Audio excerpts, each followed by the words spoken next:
कभी कभी हमें अपने जीवन में आगे बढ़ने के लिए बहुत अच्छे अवसर मिलते हैं, तभी हमें उस अवसर को चूकना नहीं चाहिए और सही समय पर उस अवसर को पहचान लेना चाहिए। ये कहानी अवसर मत चुको शॉर्ट मोरल स्टोरी उसी के बारे में है।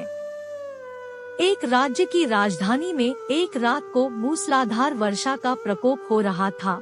बिजली की चमक और गरज के साथ बारिश बरस रही थी। रात्रि की अंधकार में पूरा नगर आराम से सो रहा था, लेकिन राजमहल के द्वारपाल मातृगुप्त ने आदर्शों के साथ अपने दुर्भाग्य के विचार में खोए रहते हुए अचानक विशेष परिस्थितियों का सामना किया। मातृगुप्त कवि के रूप में बहुत ही प्रतिष्ठित थे और वे राजा विक्रमराज की सख्ती और न्यायपरायण आदतों के बारे में जानते थे।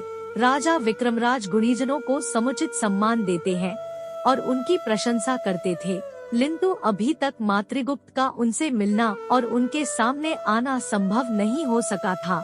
मातृगुप्त की इच्छा थी कि वह राजा से मिलकर उन्हें अपनी कविताओं के माध्यम से प्रभावित कर सकें, लेकिन राजा के पास आने की कोई संभावना नहीं थी।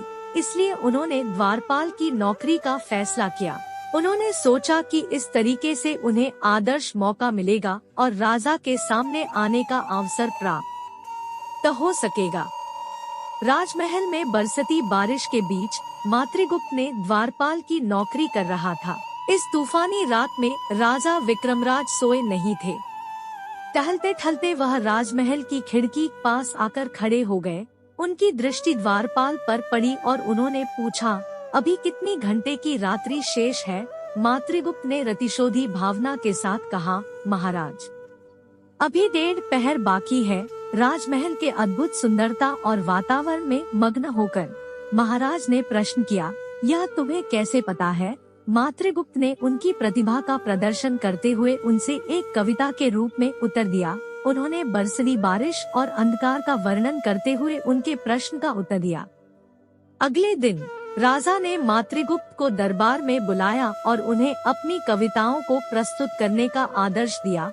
मातृगुप्त ने विशेष भावपूर्णता के साथ कविताएं सुनाई, जिनसे सभी उपस्थित लोग प्रभावित हुए। राजा ने मातृगुप्त की प्रतिभा को महत्वपूर्ण माना और उन्हें उचित सम्मान प्रदान किया। प्रतिभावान व्यक्ति को उचित अवसर की पहचान करनी चाहिए और संभावितता के साथ उसका उपयोग करना चाहिए। मातृगुप्त ने अपनी प्रतिभा को सही समय पर प्रकट किया और उसने अपने संवाद कौशल से राजा की प्रतिष्ठा प्राप्त की। मोरल: सही समय पर सही कदम उठाने से ही हम सफलता प्राप्त कर सकते हैं। अगर आपको हमारी स्टोरी अवसर मत चुको short moral story in Hindi अच्छी लगी हो तो अपने दोस्तों के साथ भी शेयर कीजिए और कमेंट में जरूर बताइए कि कैसी लगी हमारी स्टोरी।